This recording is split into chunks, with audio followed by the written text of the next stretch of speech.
हरे Krishna. Pure भेज भाई Radhika kitchen में आपका स्वागत है। मैं ललिता देवी दर्शी।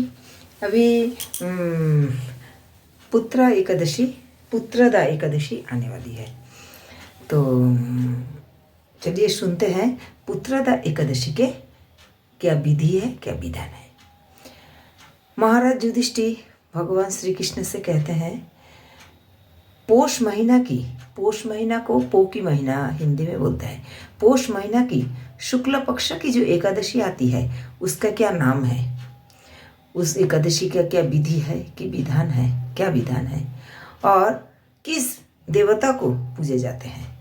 भगवान श्री कृष्ण मुस्कुराते हुए कहते हैं, हे महाराज, पोष महीना की शुक्ल पक्ष की जो एकादशी है पुत्रदा एकादशी के नाम से जाना जाता है।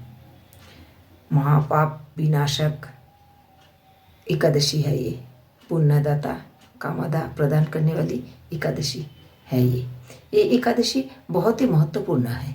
चलिए आपको मैं इस एकादशी का महत्व क्या है, व्रत कथा क्या है बताता हूँ।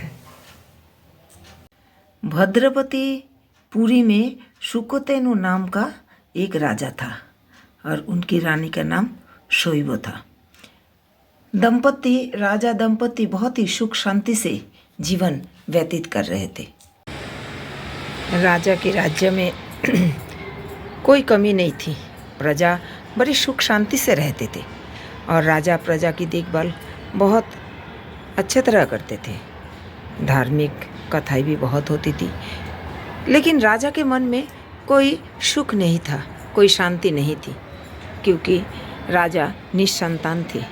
राजा के मन में हमेशा यही चिंता होती थी, मैं अपने पितृयों क्या मुँह दिखाऊंगा, मैं निसंतान हूँ, मेरी कोई संतान नहीं है।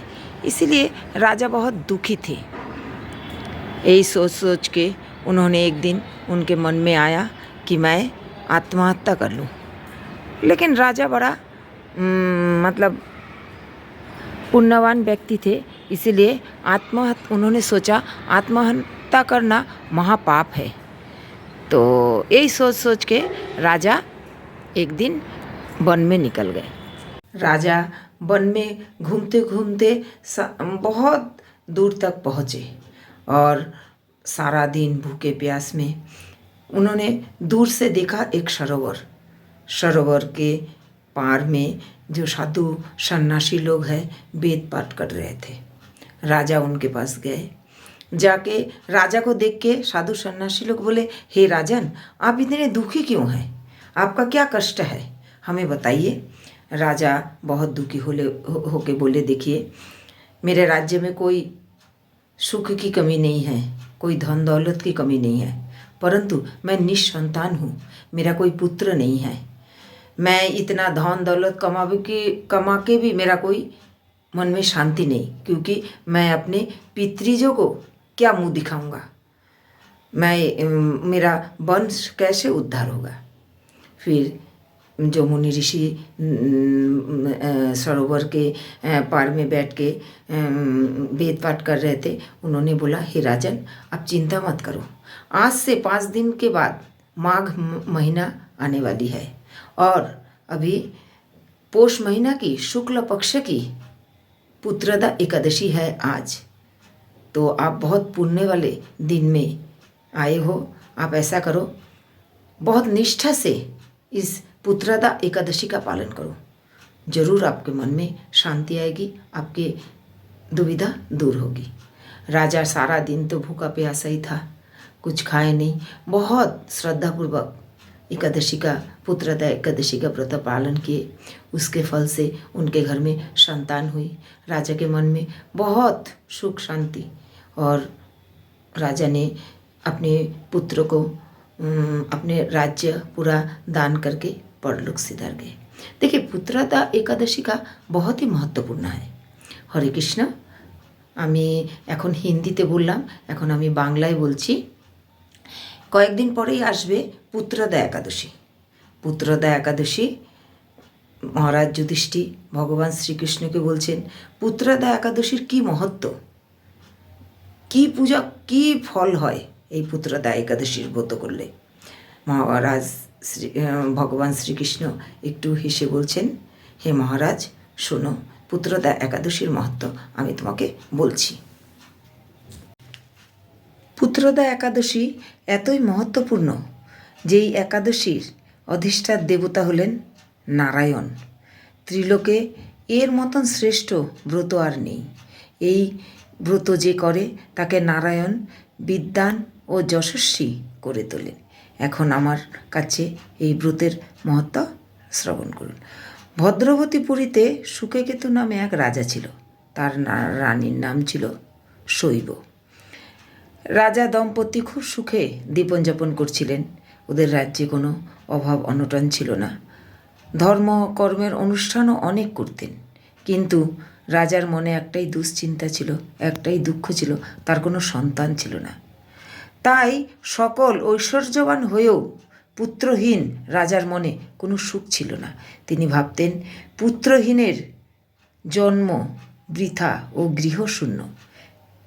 পিতৃদেব মনুষ্যলোকের কাছে যে ঋণ শাস্ত্রে উল্লেখ আছে তা পুত্র বিনা প্রতিশোধ করা যায় না। পুত্র মানে সন্তান এ জগতের যশ লাভ ও উত্তম গতি লাভ করে এবং তাদের আয়ু আরোগ্য ও সম্পত্তি প্রভৃতি বিদ্যমান থাকে। কিন্তু আমার তো কোনো পুত্র নেই, সেই জন্যে আমি অতি অভাগা। একদিন রাজা নিবিড় বনে চলে গেলেন। ভ্রমণ করতে করতে দ্বিপ্রহর অতিক্রম হলো। রাজা ক্ষুধা তৃষ্ণায় অত্যন্ত কাতর হলেন। এদিক ওদিক জলাদির সন্ধান করতে লাগলেন, কিন্তু কিছুই দেখতে পারলেন না। আরও উনি চলতে চলতে অনেক দূরে একটা সরোবরের কাছে মুনি ঋষিদের আশ্রম ছিল। সেই সরোবরের কাছে গিয়ে রাজা মুনি ঋষিদের কাছে যাওয়াতে মুনি ঋষিরা রাজাকে দেখে বললেন, হে রাজন, আপনার মুখ এত শুকনো কেন লাগছে? আপনি কি দুঃখিত? কি আপনার কষ্ট বলুন? রাজা বললেন, দেখো, আমার রাজ্যে সুখ সম্পত্তি ধন দৌলত সব আছে, কিন্তু আমি নিঃসন্তান, আমার কোনো সন্তান নেই। এই কথা শুনে মুনি ঋষিরা বললেন, দেখো, আজ থেকে 5 দিন পরেই ভাদ্র মাস শুরু হবে। এইটা পৌষ মাসের শুক্লপক্ষ। আজকে হচ্ছে পুত্রদা একাদশী। খুব মহত্বপূর্ণ এই একাদশী। এই একাদশীর ব্রত তুমি নিষ্ঠাভাবে পালন করো, তাহলে তোমার পুত্র, তোমার সন্তান নিশ্চয়ই হবে।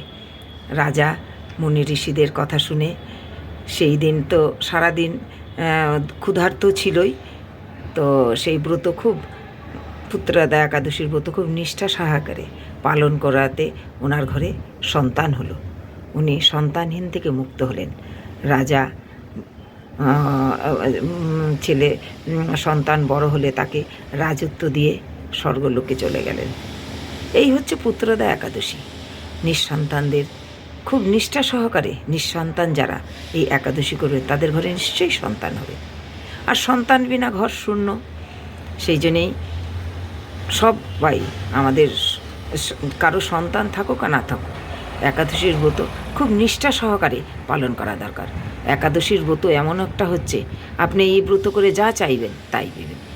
কেমন লাগলো আমার ব্রত কথা? আমার চ্যানেলকে কমেন্টস করবেন, सब्सक्राइब करबें। हरे कृष्णा। कैसी लगी मेरी ये व्रत कथा? मेरे चैनल को ज़रूर सब्सक्राइब कीजिए, लाइक कीजिए, कमेंट्स कीजिए। हरे कृष्णा।